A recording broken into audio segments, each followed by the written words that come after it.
ഈശ്വരസികായിക്ക് സ്തുതിയായിരിക്കട്ടെ. Marian mediation വിവേചനവിധി കൂട്ടായ്മയിലേക്ക് സ്നേഹത്തോടെ നിങ്ങൾ എല്ലാവരും സ്വാഗതം.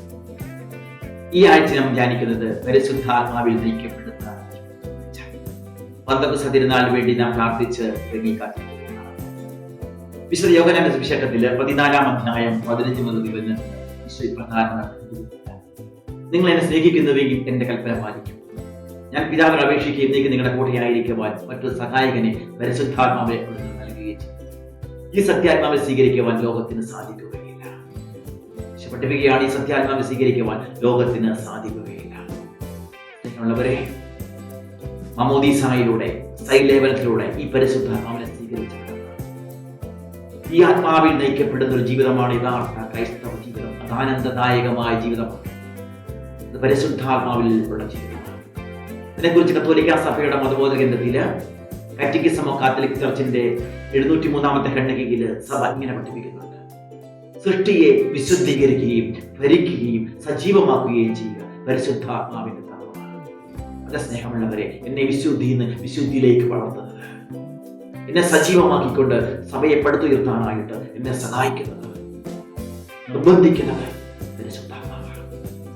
ഈ പരിശുദ്ധാത്മാവിലുള്ള ജീവിതം അത് ഈ പെന്തക്കോസ്ത് തിരുനാളിന് വേണ്ടി പ്രാർത്ഥിച്ചു വരുമ്പോൾ നമുക്ക് അതിന് വേണ്ടി പ്രവാചകന്റെ പുസ്തകത്തില് 30-ാം അധ്യായത്തില് 19 മുതലുള്ള തിരുവചനത്തില് നമ്മൾ ഇങ്ങനെ വായിക്കുന്നുണ്ട്: യെരൂശലേമിൽ വസിക്കുന്ന സിയോൻ ജനമേ, ഇനി വേണ്ടി കരയുകയില്ല. നിന്റെ വിലാപസ്വരം കേട്ട് അവർ നിന്നോട് കരുണ കാണിക്കും.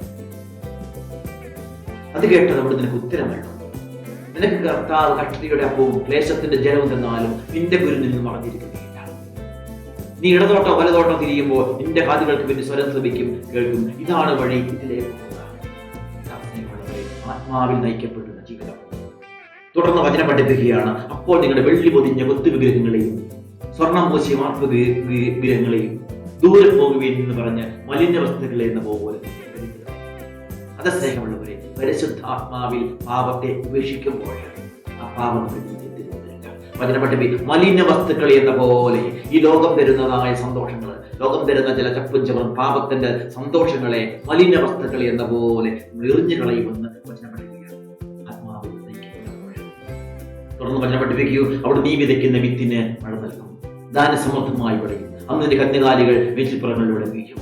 അതേ സ്നേഹമുള്ളവരെ, എല്ലാ അനുഗ്രഹങ്ങളും, ഭൗതികമായ അനുഗ്രഹങ്ങൾ, ആത്മീയമായ അനുഗ്രഹങ്ങൾ എല്ലാം കടന്നു വരുന്നത് ദൈവത്തിന്റെ സ്വരം കേട്ട് ദൈവാത്മാവിന് എന്റെ ജീവിതത്തെ ക്രമീകരിക്കപ്പെടുമ്പോൾ, നയിക്കപ്പെടുമ്പോൾ. അത് തന്നെയാണ് തുടർന്ന് വചനം പഠിപ്പിക്കുന്നുണ്ട്.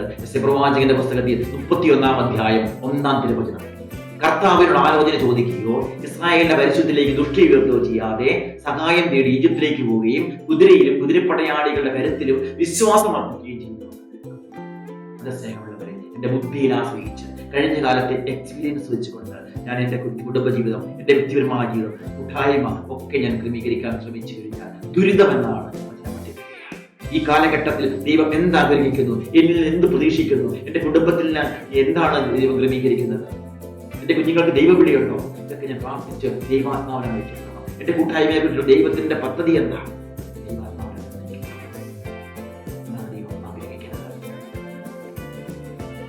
സെലിൻ അവളുടെ 8ാമത്തെ പ്രസവമാണ്. അവൾ ശാരീരികമായി വളരെ ക്ഷീണിതയായി കാണപ്പെട്ടു. ഡോക്ടർ സ്നേഹത്തോടെ അവളെ കടാക്ഷിച്ചുകൊണ്ട് പറഞ്ഞു: സെലിൻ, നീ വളരെയധികം ക്ഷീണിതയാണ്. തുടർന്ന് പറയട്ടെ, ബ്രസ്റ്റ് ക്യാൻസറിന്റെ ആരംഭമാണ്. നീ ഇനി ഗർഭിണിയാകാതെ ശ്രദ്ധിക്കണം. അവര് ഭവനത്തിലേക്ക് മടങ്ങി. നാളുകൾ കഴിഞ്ഞു. അവൾ ഭർത്താവ് മാർട്ടിനോട് പറഞ്ഞു: ഡോക്ടർ അങ്ങനെ പറഞ്ഞിട്ടുണ്ടെങ്കിലും നമുക്കൊരു കുട്ടി കൂടി വേണം. അവൻ ആൺകുട്ടിയായിരിക്കും, അവനൊരു പുരോഹിതനായിത്തീരും. അവളെ താമസിയാതെ ഗർഭിണിയായി. എന്നാൽ അവരുടെ കണക്കുകൂട്ടലുകളെ തെറ്റിച്ചുകൊണ്ട് അവർക്ക് പിറന്നത് ഒരു പെൺകുട്ടി. അവള് ആണ് വിശുദ്ധ കുഞ്ചദസ്യാപണ്ഡിമതി. അവളുടെ നാമത്തിൽ ഇന്ന് 1600 കത്തോലിക്ക ദേവാലയങ്ങൾ, 8 കത്തീഡ്രലുകളാണ്. അവളിന്ന് വേദപാരംഗതയാണ്, മിഷണറിമാരുടെ മദ്രസയാണ്. അവളുടെ അമ്മ ദൈവാത്മാവിനെ നയിക്കപ്പെട്ട അമ്മ സെലിൻ, അവളിന്ന് വിശുദ്ധ സെലിഗിരേനാണ്. അപ്പൻ വിശുദ്ധ ലൂയി മാറ്റി. സ്നേഹമുള്ളവരെ, ഒരു വ്യക്തി ആത്മാവിനെ നയിക്കപ്പെട്ടപ്പോൾ ഒരു കുടുംബം ആത്മാവിന് കാതോർത്തപ്പോൾ, ആത്മാവിൽ നയിക്കപ്പെട്ടപ്പോൾ അത്രമാത്രം വലിയൊരു വിശുദ്ധയെ കത്തോലിക്ക സഭയ്ക്ക് ലഭിച്ചു. സ്നേഹമുള്ളവരെ, ആത്മാവിൽ വിശുദ്ധരല്ല, ആത്മാവിൽ നയിക്കപ്പെട്ടവരാണ്. വിശുദ്ധ അൽഫോൻസാമ, വിശുദ്ധ ചാവറയച്ചൻ, വാഴ്ത്തപ്പെട്ട കുഞ്ഞച്ചൻ, ഇവരെല്ലാം ആത്മാവിന് കാതോർത്തവരാണ്, ആത്മാവിൽ നയിക്കപ്പെടുവാൻ ആഗ്രഹിച്ചവരാണ്, ആത്മാവിൽ നയിക്കപ്പെട്ടവരാണ്. നമുക്ക് ഈ പന്തക്കുസ്ത തിരുനാളിന് വേണ്ടി ഒരുങ്ങുമ്പോൾ നമ്മുടെ വ്യക്തിപരമായ ജീവിതവും, നമ്മുടെ കുടുംബം, നമ്മുടെ കൂട്ടായ്മ ഒക്കെ ദൈവാത്മാവിനെ നയിക്കപ്പെടുവാൻ, ദൈവഗത പ്രകാരം നയിക്കപ്പെടുവാൻ മാത്രമാണ് സ്നേഹമുള്ളവരെ നമുക്ക് യഥാർത്ഥ ദൈവമക്കളുടെ സ്വാതന്ത്ര്യം അനുഭവിക്കാനായിട്ടും സാധിക്കുക. സുവിശേഷമായിക്കൊണ്ട് സുവിശേഷമേക്കുവാൻ, സഭയെ പടുത്തുയർത്തുവാനായിട്ടും സാധിക്കുക. ആഗ്രഹിക്കാം. പരിശുദ്ധ അമ്മയുടെ സഹായിക്കുക. പരിശുദ്ധാത്മാവിൽ നിറഞ്ഞ്, ദൈവഗതത്തിന് മുമ്പിൽ ആമേൻ പറഞ്ഞ്, ദൈവാത്മാവിനെ നിറഞ്ഞ്, ദൈവാത്മാവിനെ നയിക്കപ്പെട്ട പരിശുദ്ധ അമ്മയുടെ മധ്യസ്ഥതയിൽ ഈശോ നിങ്ങളെ എല്ലാവരെയും ഓരോരുത്തരെയും സമൃദ്ധമായിട്ട് അനുഗ്രഹിക്കട്ടെ. പരിശുദ്ധാത്മാവിൽ നയിക്കപ്പെടുവാൻ ഇടയാകട്ടെ. ഈശോ മിശിഹായ്ക്ക് സ്തുതി.